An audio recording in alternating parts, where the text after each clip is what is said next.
বাংলা সাহিত্যের কিছু গল্প দিয়ে সাজানো আমাদের এই channel try creation presented by Bangla সাহিত্যের গল্পের আসর। আমাদের চ্যানেলের গল্প যদি আপনাদের ভালো লেগে থাকে, চ্যানেলটি সাবস্ক্রাইব করুন ও শেয়ার করুন আপনার প্রিয় মানুষজনের কাছে। অবশ্যই আপনার অমূল্য কমেন্ট ও একটি অমূল্য সাবস্ক্রাইব করতে ভুলবেন না যেন। আজকে আপনাদের জন্য নিয়ে এসেছি লেখক প্রেমেন্দ্র মিত্রের লেখা একটি রহস্য ও রোমাঞ্চকর গোয়েন্দা কাহিনী, পরাশর ও হত্যা রহস্য।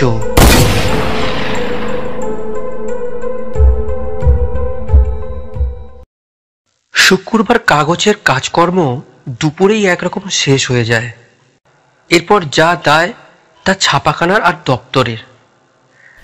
শেষ ফর্মাটায় মানে কাগজের প্রথম ফর্মায় প্রিন্ট অর্ডার দিয়ে ঘড়ির দিকে চেয়ে দেখলাম 2:30 এখনো বাজেনি। মনে হলো অনেকদিন ছবি টবি দেখা হয়নি, গেলে হয়। ছবি দেখার সেরকম বাতিক আমার নেই, কিন্তু কলকাতায় 2 মাস ধরে নাকি এমন এক ছবি চলছে যা না দেখলে আর মান থাকে না। চেনা অচেনা যার সঙ্গেই দেখা হোক, খানিক আলাপের পর এই ছবির কথা উঠবেই। দেখেছেন ছবিটা?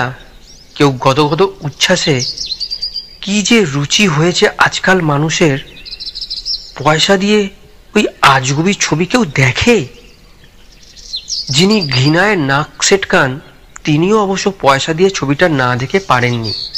অর্থাৎ ভালো লাগুক বা না লাগুক, এই ছবি না দেখলে সভ্য সমাজের নাম কাটা যাওয়ার ভয়। টেবিলের ড্রয়ারে চাবি দিয়ে তাই উঠবার উপক্রম করছি, এমন সময় ফোনটা বেজে উঠল। ধরবো না ভেবে দরজা দিয়ে 2 পা বাড়িও চলে যেতে শেষ পর্যন্ত বাঁধল। ফিরে এসে ফোন ধরতেই পরাশরের গলা। হ্যালো কৃত্তিবাস, আজ তাহলে এক্ষুনি যাচ্ছি, একটা বিশেষ দরকার। আমায় কথা বলবার কোনো সুযোগ না দিয়েই পরাশর উধারে ফোনটা নামালো। সত্যি কথা বলতে গেলে পরাশরের সঙ্গলাভের সম্ভাবনায় খুশির চেয়ে সন্ত্রস্তই হয়ে উঠলাম আপাতত। বিশেষ দরকার মানে 3 দিস্তে কবিতা নিশ্চয়ই। সিনেমায় যাওয়ার তো দফা রফা, তার উপর পরাশরি কবিতার ধাক্কা সামলাতে কটা অ্যাসপিরেশন লাগবে কে জানে। বেশিক্ষণ অবশ্য অপেক্ষা করতে হলো না। মিনিট 10 বাদেই পরাশর এসে হাজির। কিন্তু কি আশ্চর্য, তার হাতে কবিতার খাতা নয়, একটা খবরের কাগজ।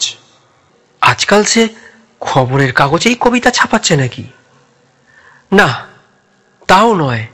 লাল পেন্সিলের দাগ দেওয়া কাগজের একটা বিজ্ঞাপন আমায় দেখিয়ে সে একটা জরুরি ব্যাপার আলোচনা করতে চায়। কবিতার বদলে খবরের কাগজ বিজ্ঞাপন শুনে তখন আমার মেজাজ খোশ হয়ে সাহস বেড়েছে। খবরের কাগজটা মুড়ে পকেটে রেখে বললাম, তোমার সব কথা শুনতে আমি প্রস্তুত, কিন্তু তার আগে তোমায় সিনেমায় একটা ছবি দেখতে যেতে হবে আমার সঙ্গে। ছবি? কি ছবি? পরাশর সত্যি হতভম্ব। তোমার পছন্দসই ছবি, তাকে ভরসা দিলাম। আমার পছন্দসই? কোনো কবি টবির জীবনী? সেরকম কোনো ছবি কোথাও দেখাচ্ছে নাকি? আরে না না, কবির জীবনী হবে কেন, গোয়েন্দাগিরির রহস্য রোমাঞ্চের ছবি। পরাশর নাক সিটকে বললে, না না, ও সব ছবি আবার মানুষ দেখে নাকি? হ্যাঁ দেখে, কলকাতার অর্ধেক মানুষ দেখেছে। তোমাকেও আজ আমার সঙ্গে যেতে হবে।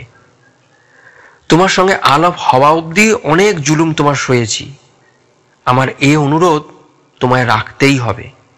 পরাশর আর আপত্তি করলে না, কিন্তু কুইনিন গেলার মতো যেরকম মুখ করে সিনেমা হলে গিয়ে বসলো, তাতে মনে মনে হাসিই পাচ্ছিল। কয়েকটা ছোটখাটো সংবাদচিত্র ইত্যাদির পর একটু বিরতি, তারপর আসল ছবি আরম্ভ। ছবি 3 রিল কি বড় জোর 4 রিল চলবার পরই হঠাৎ পাশে চেয়ে দেখি সিটে যতখানি সম্ভব হেলান দিয়ে পরাশর পরমানন্দে ঘুমোচ্ছে। সত্যি একটু রাগই হলো। হতে পারে পরাশর মস্ত গোয়েন্দা, তা বলে এরকম একটা পয়লা নম্বরের ছবিতেও তার মন বসে না। আমি তখন সত্যি মশগুল হয়ে ছবির গোলক ধাঁধায় নাজেহাল হচ্ছি। অত বড় গোয়েন্দাই তখন এ ছবির আসল শয়তান কে ধরবার চেষ্টা করুক না। কোনো এর একটা খোঁচা দিয়ে জাগিয়ে তাকে সেই কথাই চাপা গলায় বললাম। বলে নড়ে চড়ে সোজা হয়ে বসে পরাশর ছবিটায় মনোযোগ দেওয়ার চেষ্টাই করলো বোধহয়, কিন্তু সে আর কতক্ষণ। খানিক বাদেই আবার যথাপূর্বং। এবার ঠেলা দিতে ধর্মড়িয়ে উঠে পড়ে বললে, ছবি শেষ হয়ে গেছে নাকি? ছবি এরই মধ্যে শেষ হবে কি হে, সবে তো অর্ধেক। এখনো অর্ধেক? হতাশভাবে সে আবার সিটে এলিয়ে পড়ে একটা কাগজে কি লিখে আমার হাতে গুঁজে দিয়ে বললে, এটা রাখো, আর শেষ হলে আমায় জাগিও। তাই জাগাবো, বিরক্তভাবে বলে তার দেওয়া কাগজটা তাচ্ছিল্য ভরে পকেটে রেখে দিলাম। ছবিটা সত্যিই তখন দারুণ জমে উঠেছে। ছবি শেষ হওয়ার পর অভিভূতভাবে পরাশরের দিকে তাকিয়েছি। আলো জ্বলে ওঠার সঙ্গে সঙ্গে সেও তখন সোজা হয়ে বসেছে। বললাম, কি যে তুমি হারালে তা জানো না। এ গল্পের শেষ তুমিও কল্পনা করতে পারতে না। তাই নাকি? পরাশরের সত্যি একটু আফসোস হয়েছে বলেই মনে হলো। অফিসেই ফিরে গিয়ে আমার কাছে পরাশরের আসার আসল কারণটা শুনতে হলো। এমন কিছু জরুরি ব্যাপার যে আমার অবশ্য তা মনে হলো না। মজার কথা শুধু এই যে এই ব্যাপারটাও একটা ফোলিও ব্যাগ সংক্রান্ত। খবরের কাগজে একটি ফোলিও ব্যাগ হারানোর বিজ্ঞাপন বেরিয়েছে বক্স নম্বর দিয়ে। কেউ সে ব্যাগটা পেয়ে থাকলে যেন উক্ত বক্স নম্বরে চিঠি লেখেন।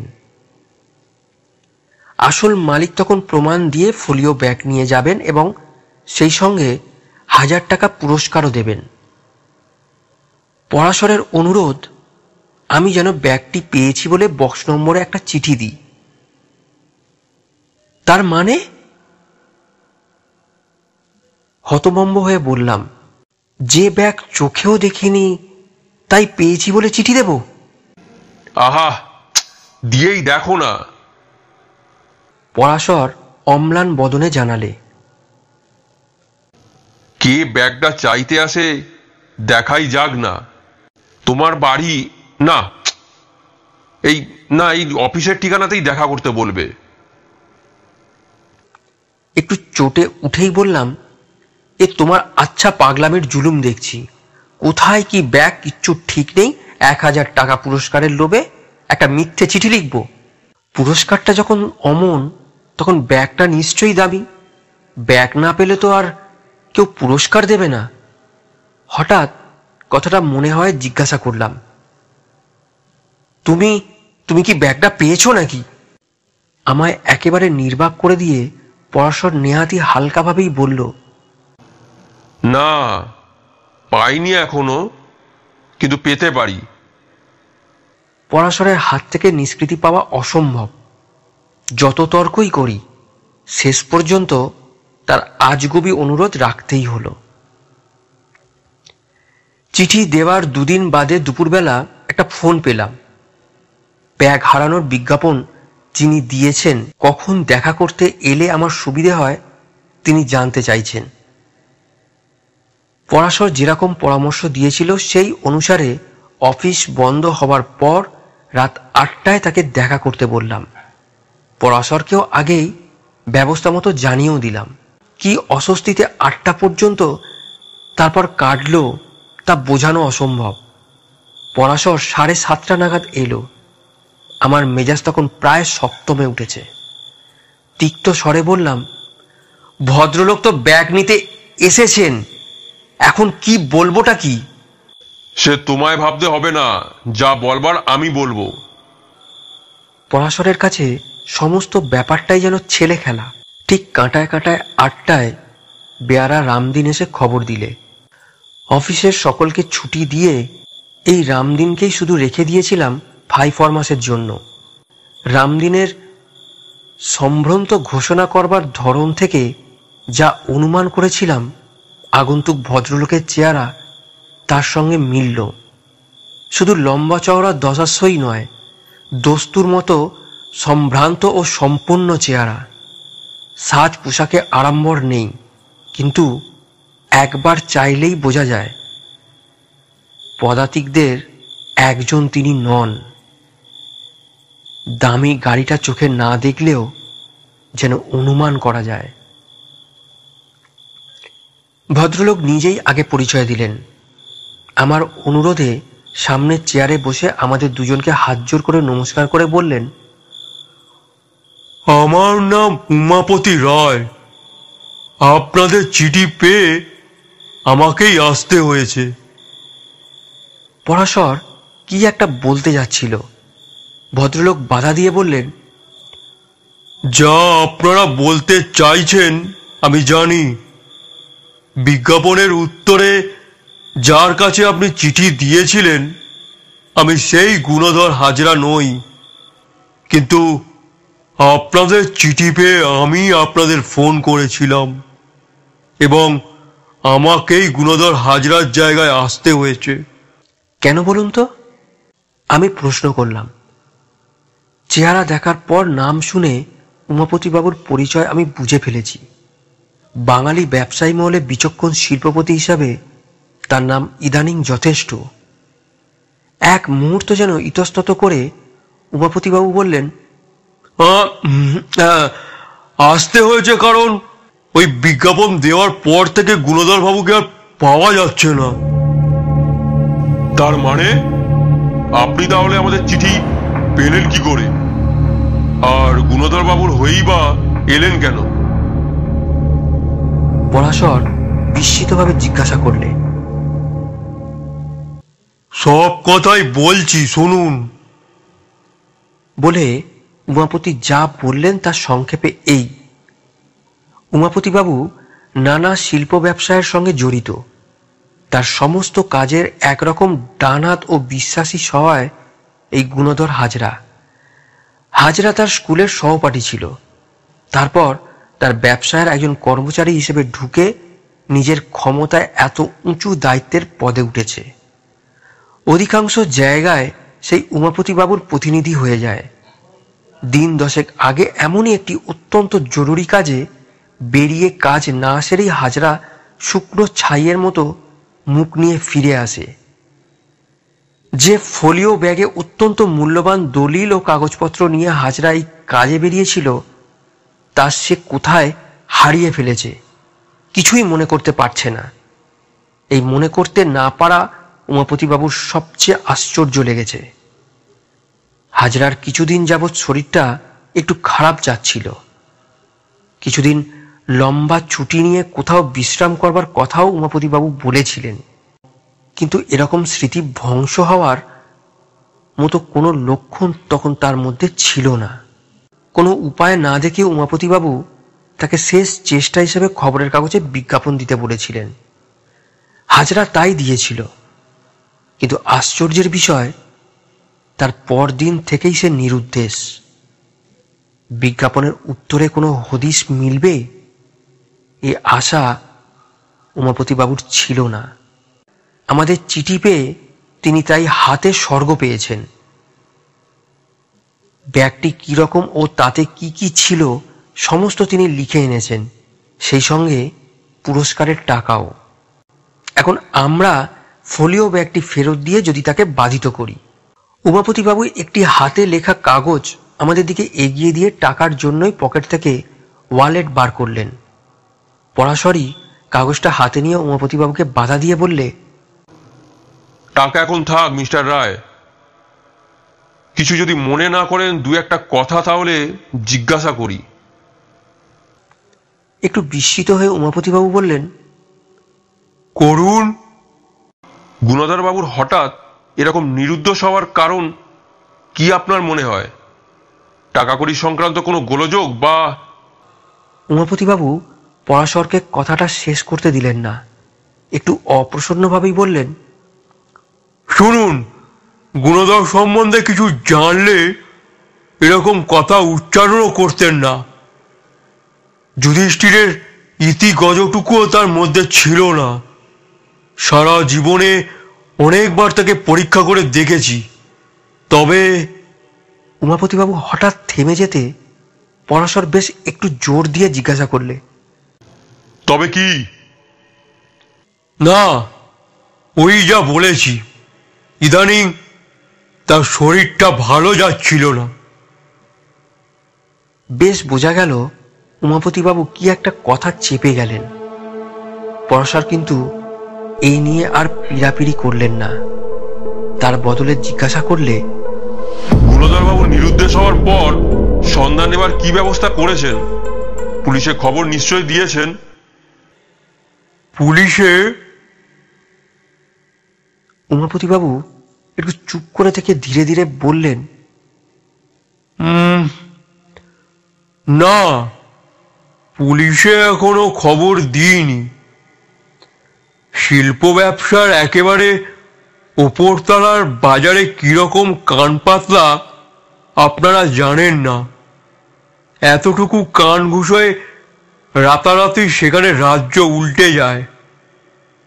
রায় সিন্ডিকেটের গুণধর হাজরা অমূল্য সব কাগজপত্র সমেত হঠাৎ নিরুদ্দেশ হয়েছে, ঘুণাক করে জানলে এক্ষুনি সেখানে ভূমিকম্প শুরু হয়ে যাবে। তাই গোপনে যা খোঁজ নেওয়ার নিচ্ছি, আর একান্তভাবে আশা করছি গুণধর এখনো ফিরে আসবে। শেষ কথাগুলোর সময় উমাপতিবাবুর গলাটা একটু যেন ধরা শোনালো। নিজেকে একটু সামলে নিয়ে তিনি আবার বললেন, এসব কথা আপনাদের বলার দরকার ছিল না, উচিতও নয়। তবে ফোলিও ব্যাগটা ফেরত দিয়ে আসল সর্বনাশ থেকে আপনারা বাঁচাচ্ছেন, তাই বোধহয় এত কথা কৃতজ্ঞতায় বলে ফেললাম। আচ্ছা, অনুগ্রহ করে ব্যাগটা যদি এবার দেন। ব্যাগটা আজ আপনাকে দিতে পারছি না মিস্টার রায়। কেন? উমাপতিবাবুর গলা ও মুখের চেহারা এক মুহূর্তে বদলে গেল। যার আঙুল নাড়ায় হাজার হাজার লোকের ভাগ্যের চাকা ঘুরে, সেই জবরদস্ত মানুষের অসহিষ্ণুতার সুরেই পাওয়া গেল তার কণ্ঠে। যে প্রমাণ আমি দিচ্ছি তা কি যথেষ্ট নয়? না সুবিধে পেয়ে আরো বেশি টাকা নিংড়ে নিতে চান? বেশ বেশ, বেশি টাকাই পাবেন। 1000-এর জায়গায় 2000, নয় 5000। দেখি দেখি আমার ব্যাগটা। আমি তখন প্রমাদ গুনছি, কিন্তু পরাশর নির্বিকার। একটু হেসে সে বললে,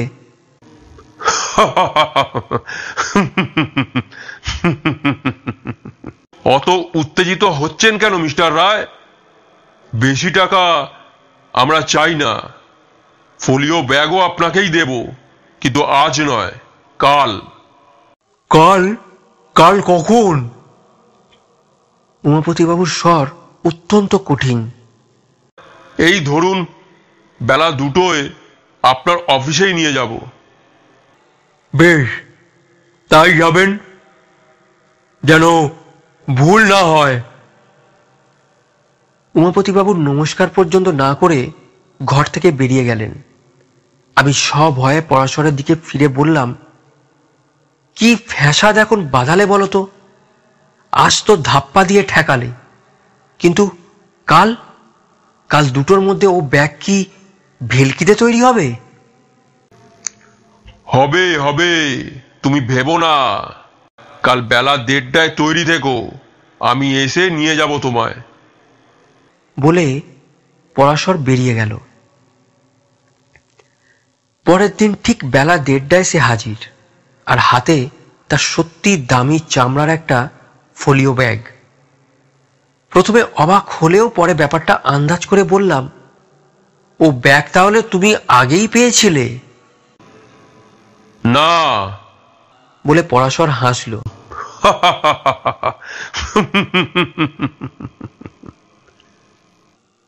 তাহলে এখন পেলে কোথায়, কি করে?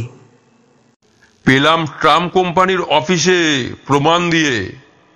আমার হতবম্ব চেহারা দেখে পরাশর ব্যাপারটা বুঝিয়ে দিলে বিশদভাবে।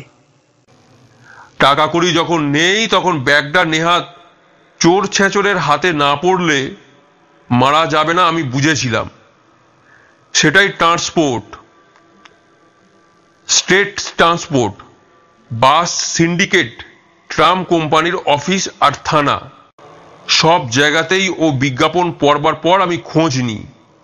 তার মধ্যে ট্রাম কোম্পানির অফিসেই ওরকম একটা ব্যাগের সন্ধান মেলে, কিন্তু তখনও প্রমাণ হাতে নেই। কাল মিস্টার রায়ের কাছে প্রমাণের যে কাগজ পেয়েছি তারই জোরে আজ ব্যাগ ছাড়িয়ে নিয়ে এলাম। ওই ব্যাগ হারাবার একটা সামান্য বিজ্ঞাপন পড়ে এত কাণ্ড তুমি করেছো? বাহ, 1000 টাকা পুরস্কার নিতে হবে না? বলে আমায় একরকম টানতে টানতে পরাশর অফিস থেকে বাইরে নিয়ে গেল। উমাপতিবাবুর নিজস্ব অফিস কামরায় যখন পৌঁছালাম তখনও 2:05। তার খাস কামরায় ঢোকবার সময় উমাপতিবাবুর মুখের যে ভ্রুকুটিটুকু ছিল, পরাশরের হাতের ব্যাগটা দেখে তা যেন কোথায় উবে গিয়ে প্রায় আকর্ষণ বিস্মিত হাসি দেখা গেল। অভ্যর্থনার ঘটা তখন দেখে কে? আসুন আসুন, বসুন। কি আনবো বলুন? চা, কফি, কোল্ড ড্রিঙ্কস? কিছু না, আগে ব্যাগটা পরীক্ষা করে দেখুন সব ঠিক আছে কিনা। পরাশর ব্যাগটা টেবিলের ওপর রাখল। এ অনুরোধ আর দুবার করতে হলো না। ব্যাগটা খুলে কাগজপত্রগুলো তাড়াতাড়ি বেশ মনোযোগ দিয়ে পরীক্ষা করে উমাপতিবাবু হেসে বললেন, না না, সব ঠিকই আছে।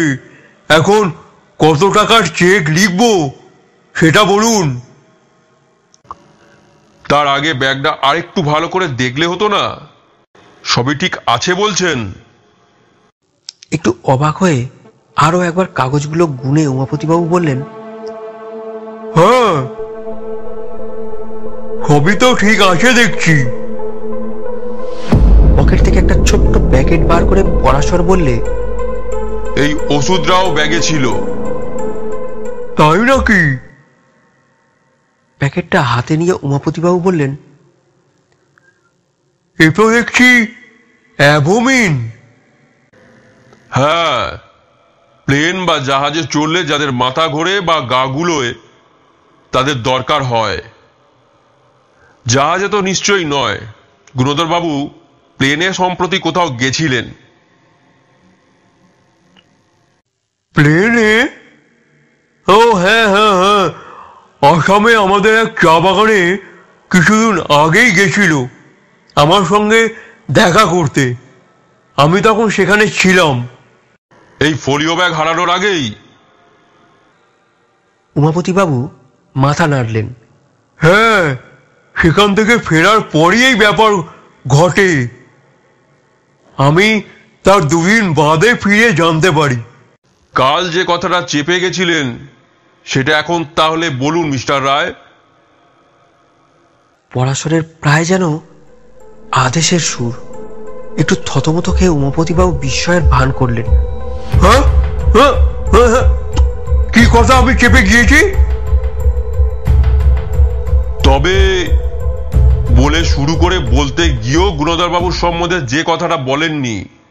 পরাশরের স্থির দৃষ্টির সামনে বেশ একটু অস্বস্তি বোধ করেই উমাপতিবাবু আবার গরম হয়ে উঠলেন। যদি না বলেই থাকি তাতেই বা কি হয়েছে? ব্যাগ তো ফেরত দিয়েছেন, পুরস্কার নিয়ে যান। আমায় জেরা করবার কি অধিকার আপনার আছে? জেরা করবার অধিকার নেই, আছে সাহায্য করবার ইচ্ছায়। ধন্যবাদ, আপনার সাহায্যে আমার দরকার নেই। উমাপতিবাবু একটা মোটা খাম পরাশরের দিকে একরকম ছুঁড়েই দিলেন যেন। বুঝলাম তাতেই পুরস্কারের টাকা। সেটাকে অগ্রাহ্য করে পরাশর গম্ভীরভাবে বললে, সাহায্য না চান, সত্যি কথাটা শুনে রাখুন। তাড়াতাড়িতে পরীক্ষা করে আপনি বুঝতে পারেননি বেশিরভাগ কাগজপত্র ও সিকিউরিটি সব জাল। ঘরে সত্যিই যেন বজ্রপাত হলো। নির্বোধের মতো খানিক চেয়ে থেকে উমাপতিবাবু অস্পষ্ট স্বরে বললেন, জাল? তারপর এক টানে কাগজপত্রগুলোর ব্যাগ থেকে বার করে তিনি সেগুলোর ওপর ঝুঁকে পড়লেন। কিছুক্ষণ বাদে তার মুখের চেহারা দেখেই বোঝা গেল পরাশর মিথ্যে বলেনি। উমাপতিবাবু বিহ্বলভাবে বললেন, এর মানে? মানে অনেক গভীর। পরাশর শান্ত ও দৃঢ় স্বরে জানালে, শুধু এই সামান্য কটাই নয়, আমার বিশ্বাস রায় সিন্ডিকেটের এরকম বহু দামি শেয়ার ও সিকিউরিটির কাগজপত্র গত 1 বছর ধরে সিন্দুকটাকে সরে গিয়ে তার জায়গায় জাল কাগজ রাখা হয়েছে। সত্যি কথাটা তাহলে শুনুন। এই রকম একটা গোলমেলে ব্যাপারে সন্দিগ্ধ হয়ে একটি ব্যাংক গোপনে এ ব্যাপারে তদন্ত করবার জন্য আজ 2 মাস হলো আমার উপর ভার দিয়েছে। আপনাকে? হ্যাঁ। পরাশর সবিনয়ে বললে, আমি মাঝে মাঝে এসব কাজ করি। নাম পরাশর বর্মা। পরাশর বর্মা নামটা উমাপতিবাবুর খুব পরিচিত বলে মনে হলো না। তিনি শুধু হতাশভাবে বললেন, এখন উপায় মিস্টার বর্মা? উপায় গুণাধর হাজরাকে খুঁজে বের করা। সুতরাং তার সম্বন্ধে কিছু গোপন করবেন না। বলুন, সেদিন কি কথা চেপে গিয়েছিলেন? সে তো এমন কিছু নয় মিস্টার বর্মা। এ ব্যাপারের সঙ্গে তার কোনো যোগ আছে বলেও মনে করি না। আমি আবার বলছি, গুণধর যুধিষ্ঠিরের মতো সৎ ও সাধু। সাধুরও পতন হয় মিস্টার রায়। এখন বলুন যা লুকিয়েছেন। না, লুকোয়নি ঠিক, তবে গুণধরের একটা ব্যাপার ইদানিং একটু খারাপ লাগছিল। তার কোথাও কেউ নেই, বিয়ে থাও করেননি, সারা জীবন একা কাটিয়েছে। সম্প্রতি কোনো একটি মেয়ের পাল্লায় বুড়ো বয়সে সে পড়েছে মনে হচ্ছে। কে সে মেয়ে? জানি না, একদিন রাস্তায় তার সঙ্গে দেখেছিলাম। গুণধরের তুলনায় বয়স অনেক কম, সুন্দরীও বলা চলে। সকলেরই শত্রু থাকে, গুণধরেরও ছিল। কেউ আমাকে ইঙ্গিত করতে চেষ্টাও করেছে, আমি কান দিইনি। গুণধরকেও কখনো কিছু জিজ্ঞাসাও করিনি। একটু চুপ করে থেকে পরাশর জিজ্ঞাসা করলে, আচ্ছা, গুণধরবাবু কি হার্টের অসুখ ছিল? হার্টের অসুখ? উমাপতিবাবু অবাক হয়ে বললেন, আমি তো অন্তত জানি না, কিন্তু এ প্রশ্ন করছেন কেন? তা এখন নাই বা জানলেন? হার্টের অসুখ তাহলে ছিল না বলছেন? না। উমাপতিবাবু একটু ভেবে বললেন, তাই বা কি করে বলি। কিছুদিন তার শরীরটা খারাপ যাচ্ছিল, আগেই বলেছি, কিন্তু সেটা সাধারণ লিভারের দোষই ভেবেছিলাম। দাঁড়ান, একদিন এই ঘরে হঠাৎ বুকটা চেপে ধরে বসে পড়েছিল মনে আছে। জিজ্ঞাসা করতে বলেছিল, ও কিছু নয়। গুণধর এমনিতেই খুব কম কথা বলে। ধন্যবাদ। পরাশর উঠে দাঁড়িয়ে বললে, মনে হচ্ছে 2-4 দিনের ভেতরেই গুণধর বাবুকে আপনার সামনে হাজির করতে পারবো। জাল কাগজপত্রের রহস্য তখন বোঝা যাবে। গুণধর বাবুকে সত্যি 2-4 দিনেই পাবেন আশা করেন? উমাপতিবাবু ব্যাকুলভাবে জিজ্ঞাসা করলেন। তাই তো করি। রোগাটে লম্বা ময়লা রং মাথার সামনে টাক পড়তে শুরু করেছে, পোশাকে আশাকে একটু ঢিলে ঢালা, এই তার বর্ণনা, তাই তো? সায় দিয়ে উমাপতিবাবু বললেন, পুরস্কারটা নিয়ে যান তাহলে। না, এখন থাক। ওর চেয়ে বড় পুরস্কারই আপনার কাছে নেওয়ার আশা করি। বলে পরাশর আমায় নিয়ে বেরিয়ে এলো। তারপর পরাশর বর্মার সব জারি জুরি ভাঙবার দাখিল। 2-4 দিনের জায়গায় 7 দিন কেটে গেল। গুণধরের টিকির খোঁজ মিলল না। এ কদিন আমার হয়রানিরও অন্ত নেই। অফিস থেকে যেটুকু ছাড়া পাই তার খামখেয়ালে শহরের সর্বত্র ওষুধের দোকানে ঘুরতে হয়। কি যে এক অদ্ভুত ওষুধের পরাশর দোকানে দোকানে নাম করে। ছোটখাটো দোকান তো জানেই না, খুব কম বড় দোকানেই সেটা পাওয়া যায়। শেষ পর্যন্ত চৌরঙ্গি ও অন্যান্য অঞ্চলে যে কটি দোকানে ঔষধটা পাওয়া গেল তারাও প্রেসক্রিপশন ছাড়া সে ওষুধ দিতে নারাজ। কিন্তু পরাশরও নাছোড়বান্দা। যেখানে যেমন ম্যানেজার বা মালিকের সঙ্গে তারপর তার দেখা করা চাই, কি যে তর্কাতর্কি সে তাদের সঙ্গে করে জানি না। কারণ আমি বেশিরভাগ সময় বিরক্ত হয়ে বাইরেই তখন থাকি, কিন্তু ওষুধটা পেতে তাকে কোথাও দেখলাম না। শেষে একদিন জ্বালাতন হয়ে তাকে বললাম, অত যদি ঔষধটার দরকার কোনো ডাক্তারকে দিয়ে প্রেসক্রিপশন করিয়ে নিলেই তো পারো। প্রেসক্রিপশন করাবো? পরাশর যেন আকাশ থেকে পড়ল। হ্যাঁ, তোমার এই পাগলামির ধারে কাছে আমি পারতপক্ষে থাকি না, কিন্তু সেদিন কোন দোকানে যেন কোনো মেয়েটে প্রেসক্রিপশন এনে এ ওষুধ নিয়েছে কিনা জিজ্ঞাসা করছিলে না? ওই কথাটা কানে গেছিল, তাই বলছি। ঠিক বলেছ। বলে পরাশর আমার পরামর্শটাকে বেমালুম চাপা দিলে। তার পরদিনই সন্ধ্যায় আমার অফিসে এসে পরাশর আমায় এই মারে তো সেই মারে। সে কি তার মেজাজ!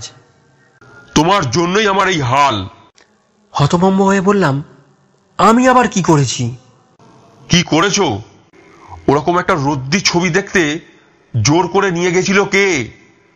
ওই ছবির ছাপ মনের ওপর ছিল বলেই আমার সব গুলিয়ে গেছিল। ওসব বাজে ছবি কখনো দেখতে আছে? কিন্তু তুমি ছবি দেখলে কখন? অর্ধেকটা পর্যন্ত না দেখেই তো ঘুমিয়েছ। শেষে কি হলো তাও জানো না? জানি না। তোমার পকেটে যে কাগজটা দিয়েছিলাম সেটা পড়েছো? তাই তো, কি ভাগ্যি কাগজটা তখন পকেটে ছিল। বার করে পড়ে সত্যি আমি অভিভূতের মতো জিজ্ঞাসা করলাম, তুমি আগেই বুঝতে পেরেছিলে? তার প্রমাণ তো তোমার হাতেই রয়েছে, কিন্তু এখন ওসব বাজে কথার সময় নেই। বলে সে ফোন ধরে লালবাজারের গোয়েন্দা বিভাগের একজন মাথাকে যা জানালো তাতে আমি একেবারে স্তম্ভিত। লালবাজারের ফোন সেরে সে স্বয়ং উমাপতি বাবুকেই ফোনে ডাকলো। হ্যালো, হ্যাঁ, মিস্টার রায়কে দিন। তিনি ব্যস্ত? তা হোক, বলুন পরাশর বর্মা ডাকছেন, তাহলেই হবে। তাই হলো। পরাশর বর্মার নামে উমাপতি বাবু নিজেই ফোন ধরলেন এবার। হ্যালো, হ্যাঁ, আমি বর্মা, আপনার কাছে এক্ষুনি যাচ্ছি। কি, এক্ষুনি বেরোচ্ছিলেন? তবু আধ ঘন্টা একটু অপেক্ষা করুন। সব রহস্যের মীমাংসা হয়ে গেছে, গিয়ে সব বলছি। কি, আপনার এখন একেবারে সময় নেই? কিন্তু এই কাজটা যে সবচেয়ে জরুরি মিস্টার রায়। গুণধর বাবুকে? না, তাকে পাইনি, তবে পাবো নিশ্চয়ই। তার মৃতদেহটা অবশ্য। কি আবল তাবল বকছি?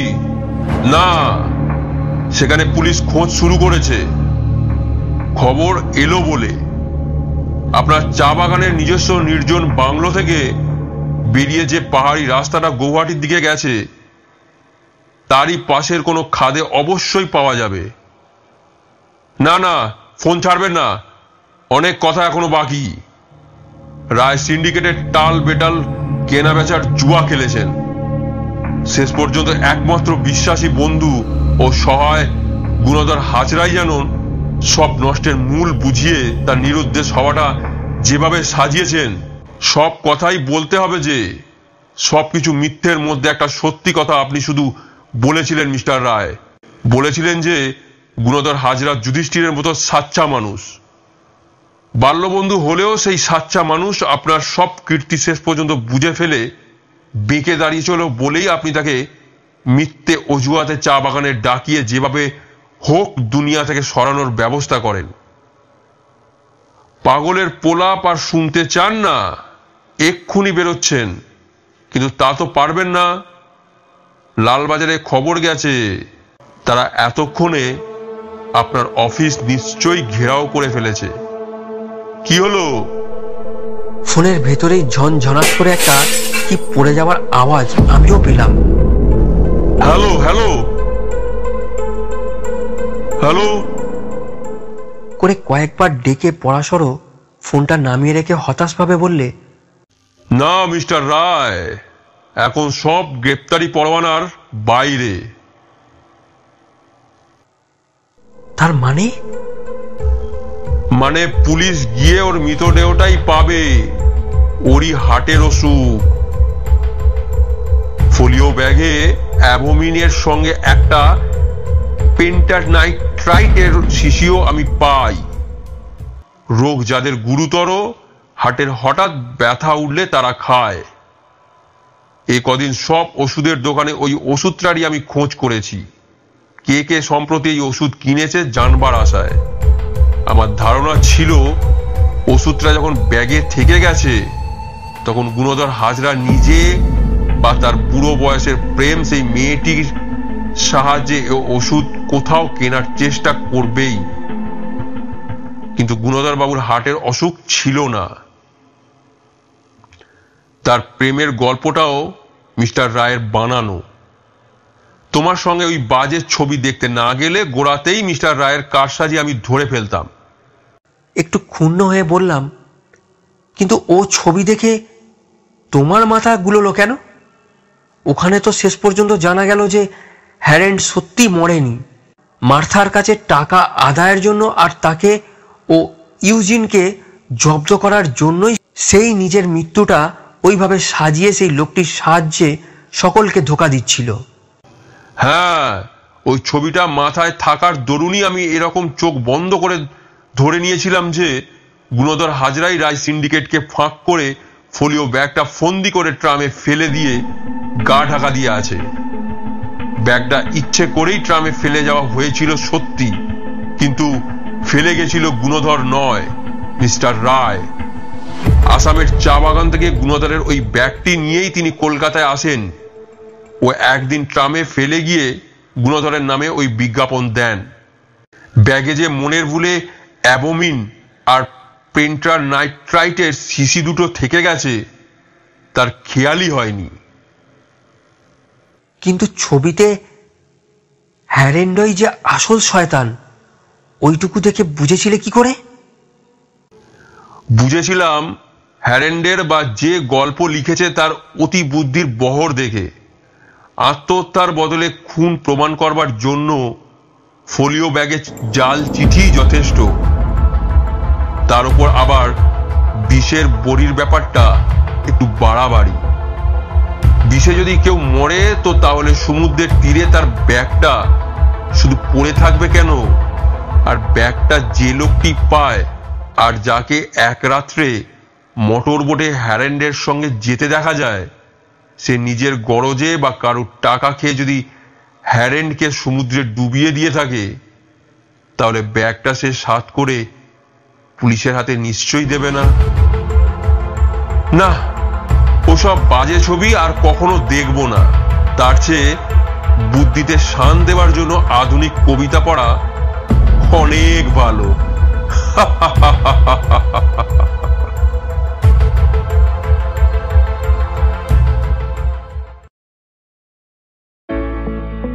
এতক্ষণ শুনছিলেন লেখক প্রেমেন্দ্র মিত্রের লেখা একটি রহস্য ও রোমাঞ্চকর গোয়েন্দা কাহিনী।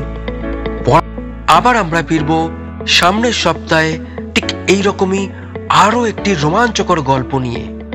আমাদের চ্যানেলের গল্প যদি আপনাদের ভালো লেগে থাকে, চ্যানেলটি সাবস্ক্রাইব করুন ও শেয়ার করুন আপনার প্রিয় মানুষজনের কাছে।